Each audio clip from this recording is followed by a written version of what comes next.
Estaba diciendo de ir al Salmo 37. Salmo 37 vamos a leer del versículo 1 al versículo 24.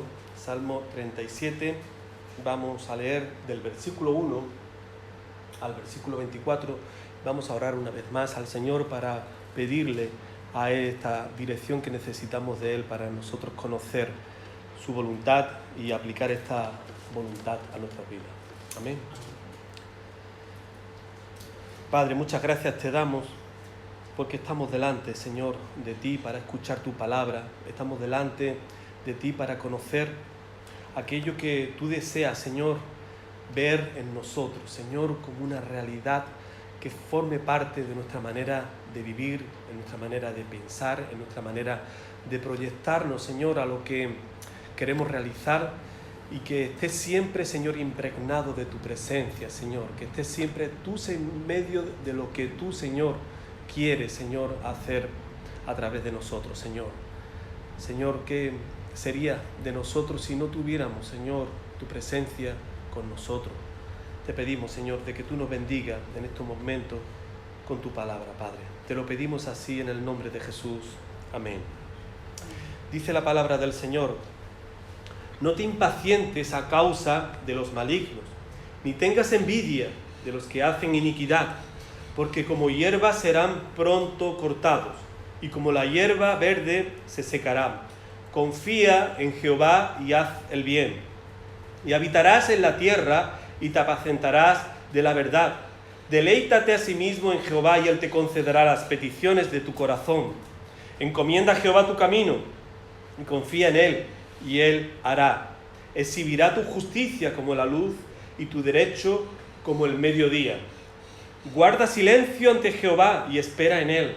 No te alteres con motivo del que prospera en su camino, por el hombre que hace maldades. Deja la ira y desecha el enojo. No te excites en manera alguna a hacer lo malo, porque los malignos serán destruidos, pero los que esperan en Jehová, ellos heredarán la tierra. Pues de aquí a poco no existirá el malo. Observarás su lugar y no estará allí. Pero los mansos heredarán la tierra y se recrearán con abundancia de paz. Maquina el impío contra el justo y cruje contra él sus dientes. El Señor se reirá de él porque ve que viene su día. Los impíos desenvainan espada y entensan su arco, para derribar al pobre y al menesteroso, para matar a los de recto proceder. Su espada entrará en su mismo corazón, y su arco será quebrado. Mejor es lo poco del justo que las riquezas de muchos pecadores, porque los brazos de los impíos serán quebrados, mas el que sostiene a los justos es Jehová. Conoce Jehová los días de los perfectos, y la heredad de ellos será para siempre. No serán avergonzados en el mal tiempo, y en los días de hambre serán saciados. Mas los impíos perecerán, y los enemigos de Jehová, como la grasa de los carneros, serán consumidos, se disiparán como el humo. El impío toma prestado y no paga, mas el justo tiene misericordia y da. Porque los benditos de él heredarán la tierra, y los malditos de él serán destruidos. Por Jehová son ordenados los pasos del hombre, y él aprueba su camino. Cuando el hombre cayere, no quedará postrado, porque Jehová sostiene su mano. Amén. Hasta aquí la palabra del Señor. Bueno, alguien opinó del gran filósofo Sócrates, que todos conocerán que es del siglo IV antes de Cristo, y él decían de Sócrates que no era considerado sabio porque supiera todas las respuestas adecuadas, sino porque sabía cómo plantear las preguntas adecuadas. Interesante, ¿verdad? No era considerado sabio porque supiera todas las respuestas adecuadas, sino porque sabía cómo plantear las preguntas adecuadas, para que el fin fuera extraer también respuestas adecuadas. Así que el propósito que tiene las preguntas siempre es extraer lo mejor de nosotros, lo mejor de nosotros que muchas veces nosotros no conocemos, pero necesitamos hacernos preguntas para descubrir las respuestas que están en nuestros corazones, que están ocultos muchas veces y que no queremos traerla a la luz. Pero las preguntas es como el abrilata que abre y descubre aquello que está oculto de nuestra mirada. Un libro de preguntas que se llama 275 preguntas por el autor Gregory Stock, hablan de estas preguntas que formula para que aquel lector que se encuentra con estas preguntas pueda razonar, pueda pensar y pueda llegar por medio de esas preguntas a descubrir lo que está en su corazón, lo que estaba diciendo antes. Y yo leí algunas preguntas y saqué 3 preguntas nada más que quería aquí presentar a vosotros, y son preguntas que quizás son tan comunes que quizás hayamos pasado por medio de ellas y a lo mejor no nos hemos parado mucho porque no nos ha interesado saber la respuesta. Preguntas como esta: ¿qué cosa cambiaría si tuviera la oportunidad de regresar atrás en el tiempo? Esta es la primera pregunta que a mí me llamó la atención y quería compartir con vosotros. ¿Qué cosas cambiaría si tuviera la oportunidad de regresar atrás en el tiempo? Wow, interesante, ¿no? ¿Cuántas cosas podríamos nosotros, verdad, descubrir ahí? Cosas que uno se lamenta al día de hoy de no haber hecho atrás, ¿no? Y que si lo hubiera hecho atrás, pues hoy las cosas serían diferentes. Yo creo que todos nosotros hemos pasado por esta pregunta. Otra pregunta que me llamó también la atención es: ¿qué cosa, al igual que la primera, pero diferente planteada, qué cosa no cambiarías sintiéndote bien con el hecho de lo que hiciste en su día? ¿Qué cosa tú no cambiarías? Que te sientes bien con lo que hiciste. Pero la que más me llamó la atención es esta que dice: si usted fuera a morir esta noche sin oportunidad de comunicarse con nadie, ¿qué sería lo que más lamentaría no haberle dicho a alguien? ¿Y por qué no se lo ha dicho todavía? Lo leo de nuevo.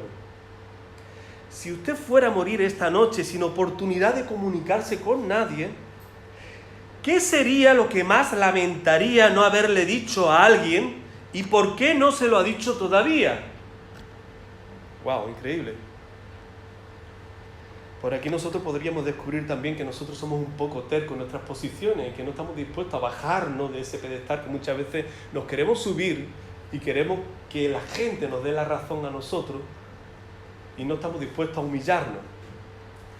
Lo que más me llamó la atención de esta pregunta fue acordarme de un suceso que tuve en el hospital, estando visitando un paciente en el hospital Carlos Haya. Una chica que tenía unos 19, 20 años, ahora mismo no recuerdo, pero yo creo que no pasaba de los 20 años, y estaba ya en fase terminal, y estaba con un linfoma ya a punto de morir. Y recuerdo que una de las veces, yo creo que fue la última vez que yo la vi a ella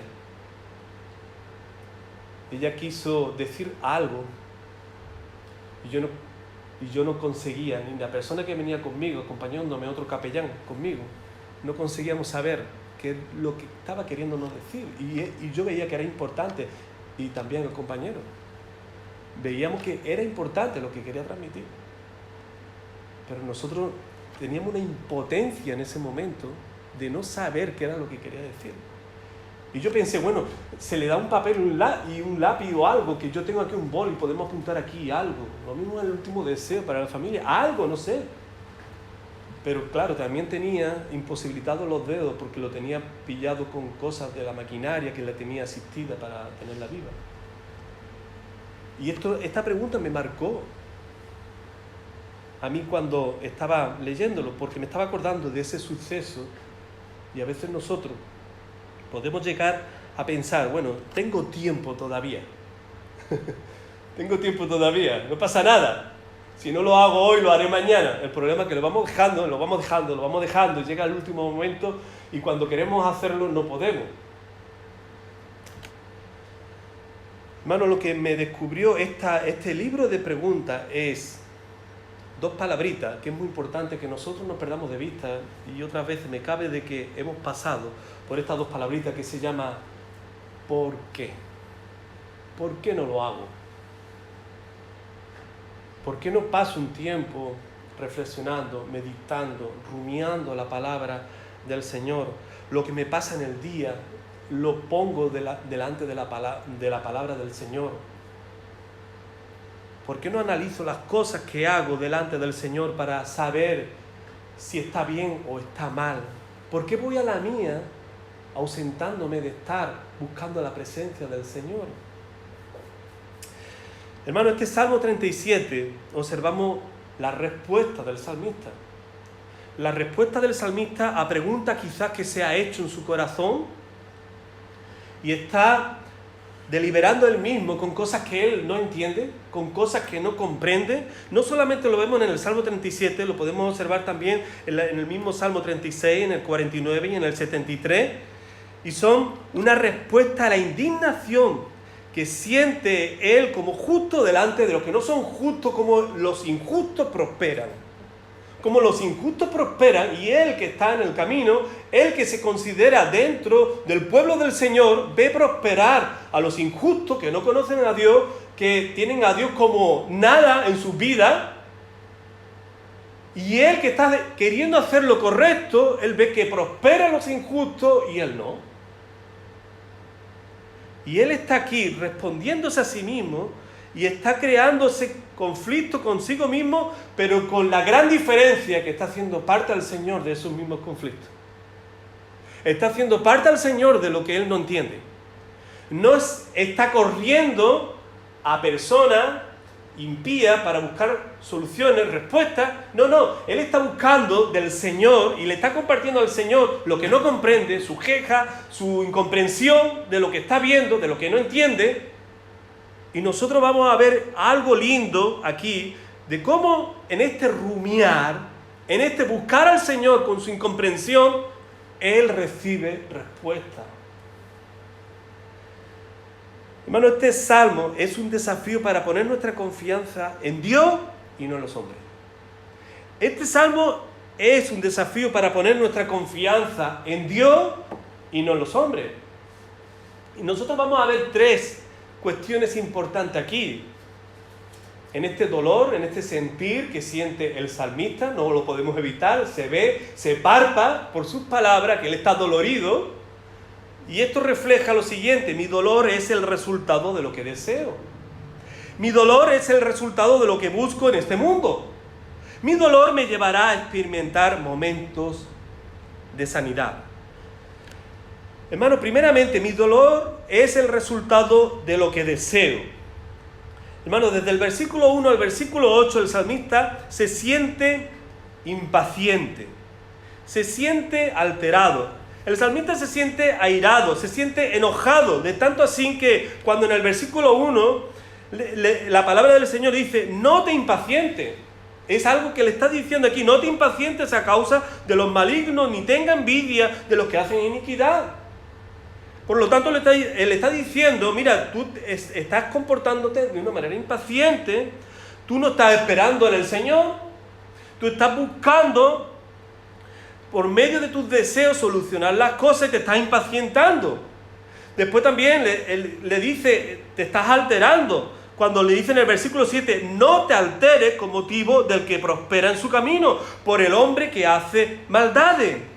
En el versículo 8 le dice, deja la ira y desecha el enojo, lo cual nosotros podemos ver del carácter de aquel que está de una manera incomprensible en lo que está observando y viendo a su alrededor de los impíos, de los que no conocen a Dios y cómo estos prosperan.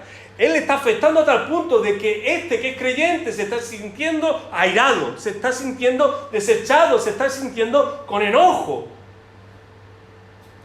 Y el Señor le está diciendo, mira, deja la ira y desecha el enojo. No te comportes de esta manera. Hermano, el salmista con esta actitud está olvidándose de Dios y de su grandeza. Y lo que nosotros podemos ver aquí, y es una atención para nosotros, que cuando nosotros dejamos de ver la grandeza de Dios, nosotros nos vamos a enfocar en las cosas pequeñas, y las cosas pequeñas le vamos a dar una importancia que no tienen. Cuando nosotros dejamos de ver a Dios grande y dejamos de adorarlo por su grandeza y por lo que es, nosotros vamos a poner la atención en otras cosas mínimas y le vamos a dar una importancia que va a robar todo lo que el Señor está haciendo en nuestras vidas. Dicho en estas palabras, cuando uno deja de ver grande a Dios, hará grandes las cosas pequeñas de este mundo.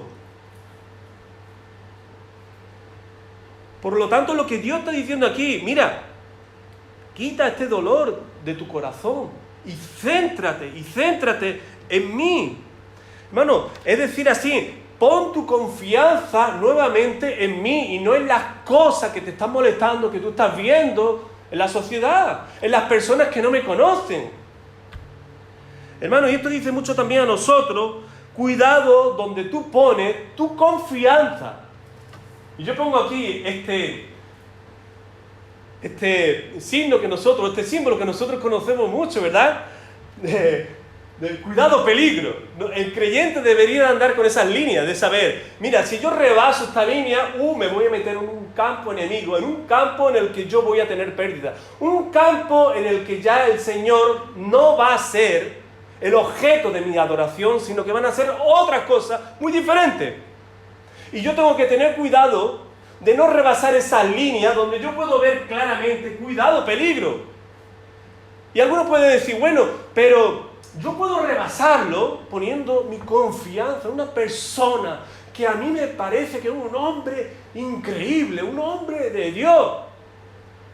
Hermano, cuidado con la confianza, porque nos podemos exceder una confianza que no merece, y la palabra del Señor nos dice y nos advierte, maldito aquel que confía en el hombre.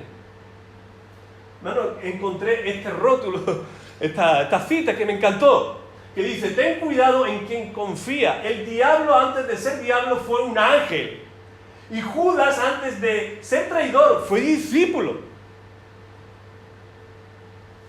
Así que, hermano, por poner nuestra confianza en otras personas o en otros agentes nos pueden llevar a lamentarnos y a tener, como decía antes, pérdida, herida, por habernos metido en una guerra que no era la nuestra, o una guerra que nosotros no deberíamos de participar, sino más bien nosotros teníamos que seguir al Señor, buscando del Señor, conociéndolo a Él, porque cuando yo me intereso en conocer a Dios, fíjate bien aquí, cuando tú conoces bien a Dios, tú empiezas a admirarlo por sus rasgos que tú conoces de la persona, del ser tan grande, tan magnífico que es Dios en sí mismo.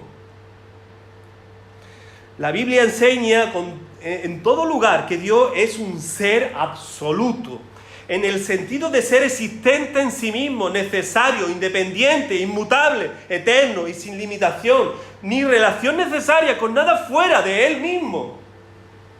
Enseña además que es infinito, lo cual nosotros podríamos calificar en el resumen que no hay nadie como nuestro Dios.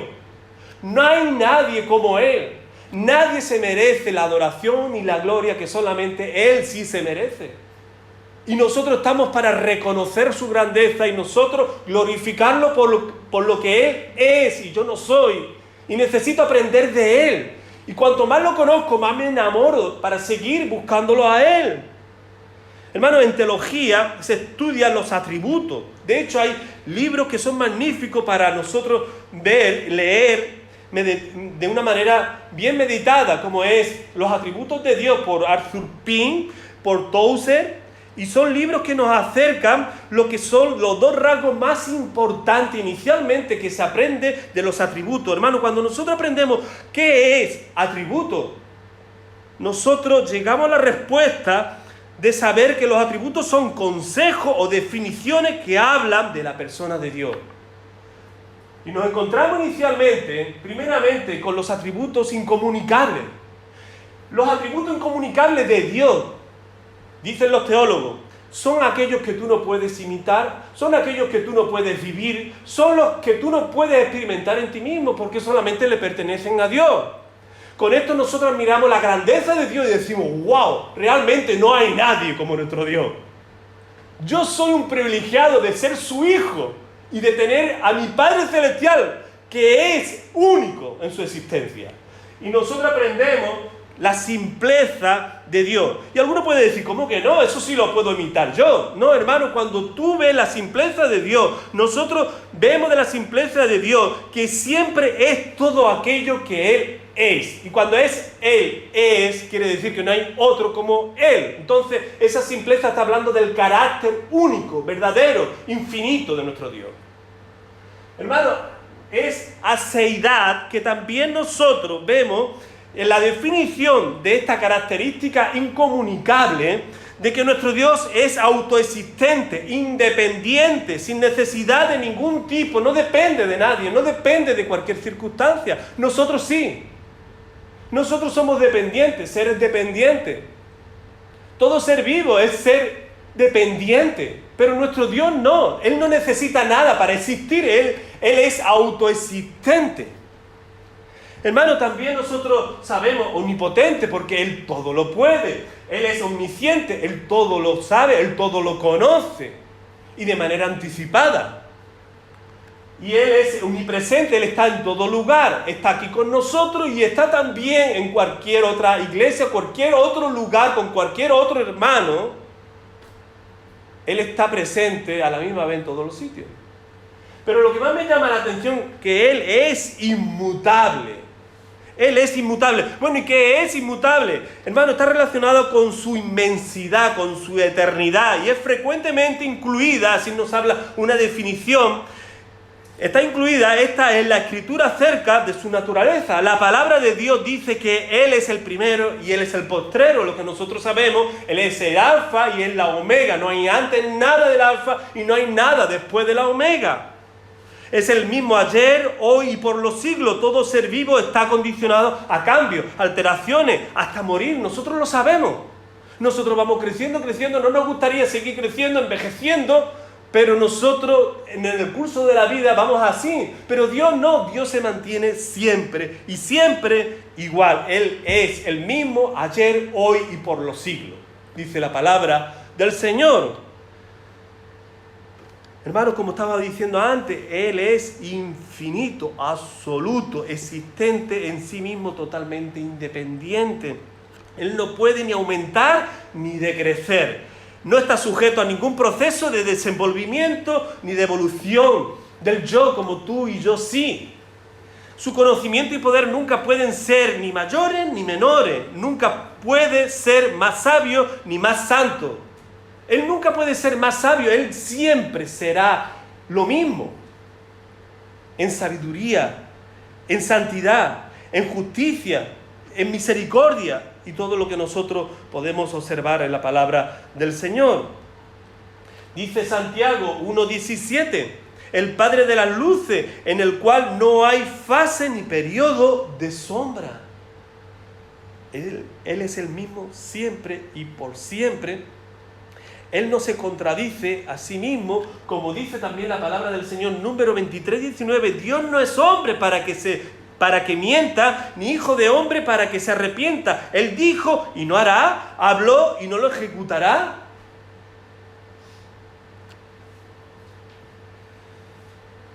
Hermano, y volviendo a lo que le estaba faltando al salmista, le estaba provocando un dolor por causa de aquello que estaba viendo, de aquello que le estaba creando que su deseo no estuviera puesto en el Señor, sino estuviera puesto en lo que veía de mal en las personas. Hermano, nosotros podemos observar aquí que lo que él estaba teniendo era envidia.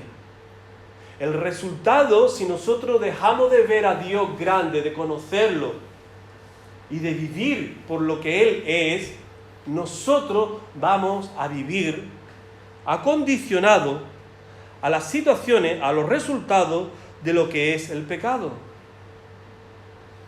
Hermanos, nosotros tenemos que conocer al Señor para que, conociendo al Señor, ahora pasamos al otro aspecto que sí yo aprendo, que yo sí aprendo y tengo que imitar y tengo que buscar, seguir por la senda por donde el Señor ha caminado, que son los atributos comunicables. Esto sí es para ti y para mí, que es la santidad de Dios. Esto nosotros estamos llamados a que nosotros busquemos la santidad en cada uno de nosotros, a nosotros ser santos. La palabra del Señor nos dice, ¿no? Sé santo como yo santo soy. También la felicidad de Dios, la alegría, el gozo de alabarlo, de adorarlo, el amor de Dios, la justicia de Dios, hacer aquello que es correcto, aquello que Dios dice que debemos de hacer y seguir. La misericordia de Dios, la sabiduría de Dios, y podríamos detallar unos cuantos más. Pero, hermano, he puesto aquí lo que más se destaca como tal. Hermano, esto es seguir lo correcto, para no seguir el camino inadecuado. El camino, como dice en este Proverbio 23, versículo 17, no tenga tu corazón envidia de los pecadores, antes persevera en el temor de Jehová todo el tiempo. Hermano, como decía un gran pensador, decía y describía acerca de la envidia, que la envidia es el dolor que causa la prosperidad de los otros. Hermano, es lamentable que el pueblo del Señor admire al pecador por su prosperidad, cuando nosotros debemos de buscar la abundancia de los atributos comunicables para nosotros experimentar lo que de Dios nosotros recibimos, de lo que de Dios nosotros aprendemos, para vivir en una plenitud que el impío, por muchos bienes que tenga, nunca va a vivir lo que nosotros vivimos si aprendemos del Señor. Y esto es lo más importante, hermano, y esto es lo que nosotros deberíamos de poner nuestra atención y nuestro celo y nuestra búsqueda constantemente, de que el Señor me enseñe, que el Señor me dé de esa paz que el mundo no puede tener, no puede gozar, porque no conocen a Dios. Hermano, ¿cómo también yo lo logro en medio de los conflictos? Porque nosotros somos de carne y hueso. Somos vulnerables a aquellas situaciones que vienen a nuestra vida, y yo tengo que hacer frente, aún sabiendo lo que estamos aprendiendo y sabemos, pero yo tengo que hacer frente. ¿Cómo hago frente? Bueno, la palabra del Señor nos dice, desde el versículo 3 al versículo 7, y da un énfasis positivo como una solución, como una medicina para el salmista que estaba en este conflicto, que estaba cambiando su proyección de admiración del Señor para ponerlo en el mundo. Él recibe las siguientes palabras: confía en el Señor, deleítate, encomienda a Jehová tu camino y Él hará. Calla. Muchas veces nosotros queremos hablar, y estamos hablando de nuestras emociones, de nuestros sentimientos, cómo nos sentimos delante de las circunstancias, pero no le estamos dando lugar al corazón a expresarse, porque nosotros estamos hablando de lo que nos está afectando externamente en nuestra vida. Y Dios dice: cállate, guarda silencio, da atención a lo que no estás dando atención dentro de ti mismo y conoces de mí. En estos mismos momentos estás hablando de lo que tú estás sintiendo, las emociones, cómo te está afectando lo externo.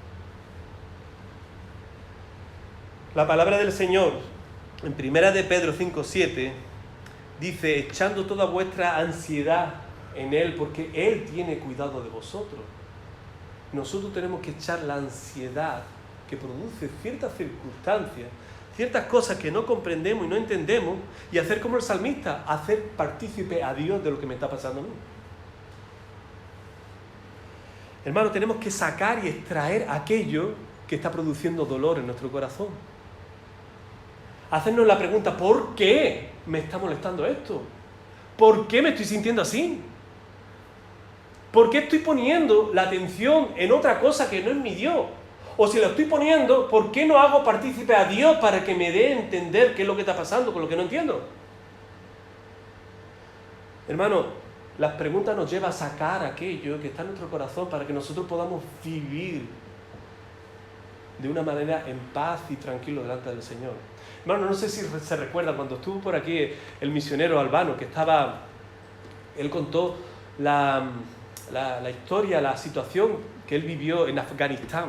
Él fue tiroteado, él mostró aquí una diapositiva y mostró el coche donde él iba y se veían los agujeros de las balas, ¿no? Que un compañero de él murió, director de una escuela que hicieron para mujeres allí. Los talibanes pues salieron al paso del camino para impedir esa obra y fueron a tiroteados. Y el misionero albano le dio el balazo aquí y él contaba así, decía así, yo no sé, es muy gracioso, él dice, yo no sé si aquí alguien ha sido tiroteado alguna vez, pero la sensación que se siente cuando te entra una bala es que no te das cuenta porque tú estás en el susto, tú estás en la adrenalina, por todo lo alto y no sientes el balazo.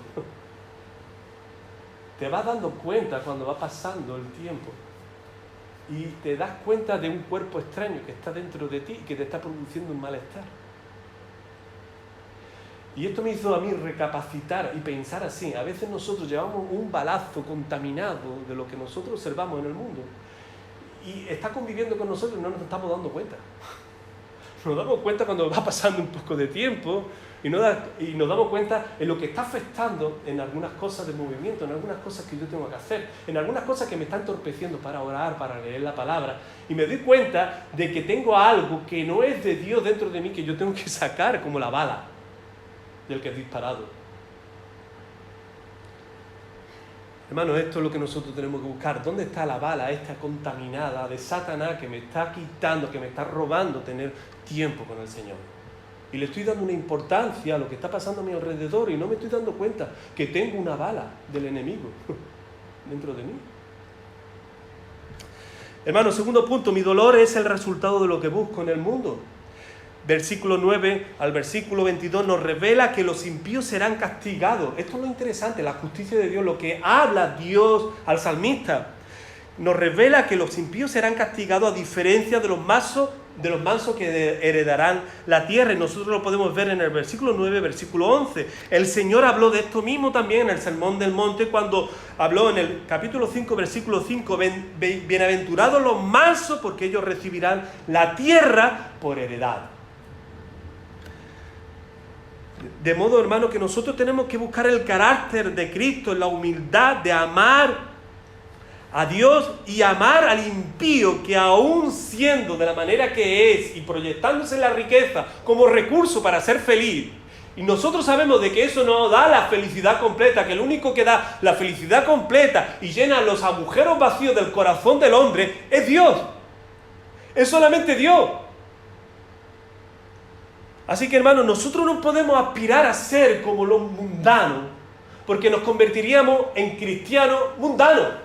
Y nosotros no somos cristianos mundanos. Nosotros buscamos tener, si yo tengo que sufrir, yo voy a sufrir por Cristo. Pero yo no voy a sufrir por el impío que es prosperado, por el mundano que está siguiendo los caminos y los modelos de este mundo. Porque yo no soy mundano, yo soy cristiano, yo sigo a Cristo, al que va delante de mí.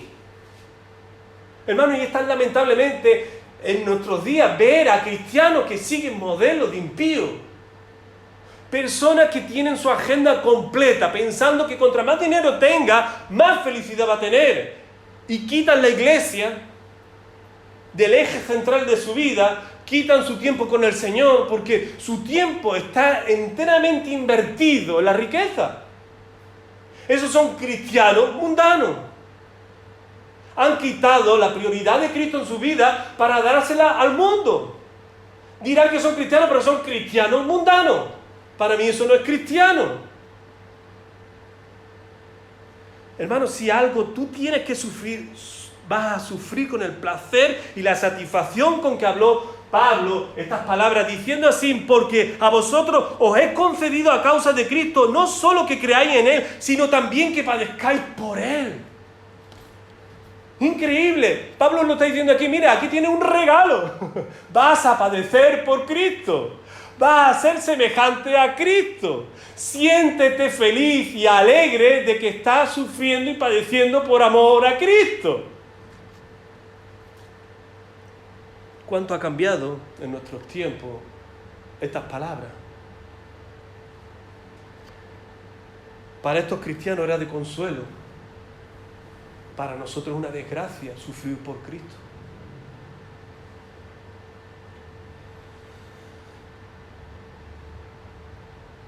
Así que, hermano, que tu dolor no sea el resultado de lo que echas de menos en tu corazón del mundo. Hay cristianos que se están recordando, ay, cuando yo estaba en el mundo, yo hacía esto, yo hacía lo otro, yo iba aquí, yo iba allá. Digo, va a ser increíble. Están llorando cosas del mundo. Tiene sus ojos puestos atrás, no lo tiene puesto en el presente y delante para seguir a Cristo. Cristo no va delante. Están queriendo poner el mundo delante suya. Hermano, y por último, y aquí ya concluyo, mi dolor me llevará a experimentar los momentos de sanidad. Y esto es lo más sobresaliente que nosotros descubrimos del tratamiento que Dios da para sentirse bien al salmista. Las palabras que Dios habla al salmista es para guiarlo en el camino correcto. Y nosotros podemos ver del versículo 23 al versículo 24, dice, por Jehová son ordenados los pasos del hombre, y él aprueba su camino. Cuando el hombre cayere, no quedará postrado, porque Jehová sostiene su mano. Lo que vemos aquí, a partir del versículo 23, es un reconocer la verdad que no dejaba la envidia ver del salmista. Estos son los peligros que transitamos cuando andamos en otros caminos que no son los de Dios, que dejamos de verlo a Él y consecuentemente nos vemos o somos guiados por otras cosas, por otras cuestiones que no son Dios. Hermano, la bendición de nosotros admirar este versículo 23, por Jehová son ordenados los pasos del hombre y él aprueba su camino, está diciendo así Dios para nosotros que lo conocemos a Él. Tú estás para yo ser guiado por ti. Tú estás para que yo te conduzca, para que yo te guíe. Yo soy tu pastor, tu buen pastor. Y nosotros recordaremos este Salmo 23, Jehová es mi pastor, nada me faltará. Y a partir de ahí describe todo lo que habla al respecto. Por Jehová son ordenados pasos del hombre y él aprueba su camino. Primeramente, en lugares de delicados pastos me hará descansar, junto a aguas de reposo me pastoreará. Qué bueno, ¿no? Sentirse, wow, yo ya tengo que descansar en el Señor porque el Señor cuida de mí. Yo me puedo echar tranquilamente porque el Señor está conmigo, porque el Señor me brinda esa protección que el mundo no me puede dar. También, hermanos, nosotros podemos ver aquí que al tomar decisiones, Él también, el Señor está presente para guiarme, encaminará a los humildes por el juicio y enseñará a los mansos su carrera. Y también, hermanos, nosotros vemos que esto es hasta el final de nuestra vida. Y en el Salmo 48, 14 dice, porque este Dios es Dios nuestro eternamente y para siempre. Él nos guiará aún más allá de la muerte, es para siempre. Él nos guiará hasta el final de esta vida y seguiremos con Él para la eternidad. Y por último, Él siempre nos va a conducir en su verdad, hermano. Pero cuando venga el Espíritu de verdad, Él os guiará a toda la verdad, porque no hablará de su propia cuenta, sino que hablará todo lo que oyere y os hará saber las cosas que habrán de venir. De modo que, hermano, déjate guiar, conducir por el Señor. Lo único que tienes que hacer es confiar en Él, es callar delante de lo que no entiende, que no comprende, y compartirle al Señor todas las cuestiones para que el Señor te aclare, para que el Señor te enseñe como el Señor hizo con el salmista. Descansa en Él. Amén. Amén. Terminamos orando al Señor. Pido a la iglesia que se ponga en pie, por favor. Señor, te agradecemos por estas palabras, Señor, que nos llenan de ti, Señor. Señor, estas palabras, Señor, nos vuelve otra vez al camino, porque somos y tendemos a ser desviados por nuestra manera de pensar en aquellas cosas, Señor, que ponemos nuestra mirada, que ponemos también nuestra confianza, dejamos de ponerla en ti, esta confianza la ponemos en las cosas que están a nuestro alrededor, nos produce daño, nos produce dolor.